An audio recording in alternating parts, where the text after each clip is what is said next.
Le monde semble souvent chaotique et confus, n'est-ce pas? C'est comme si un bateau naviguait vers une montagne.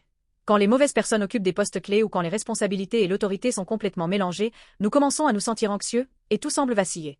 Mais quand tout est à sa place et que l'ordre est établi, notre cœur trouve la paix, et nous pouvons goûter à une véritable sérénité.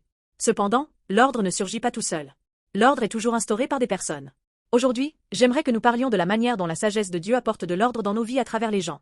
Quand le roi Salomon a commencé à gouverner la nation, il a nommé de nombreuses personnes compétentes, 1 Roi 4, 1-6. Prêtres, administrateurs, chefs militaires. Il a placé les bonnes personnes au bon poste, là où elles pouvaient exceller dans leur rôle. Salomon n'a pas gouverné la nation parfaitement tout seul. Sa sagesse résidait dans sa capacité à choisir les bonnes personnes. Au lieu de les reléguer à l'arrière-plan, il les a placées à des postes où elles pouvaient briller, et ensemble, ils ont dirigé le pays avec succès. En conséquence, Israël est devenu un pays paisible et stable.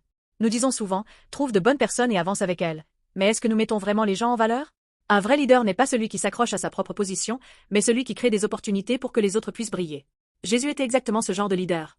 Nous vivions des vies chaotiques, déconnectées de Dieu, comme si tout ordre s'était effondré. Chacun d'entre nous, en ignorant Dieu et en s'éloignant de lui, a contribué à briser cet ordre.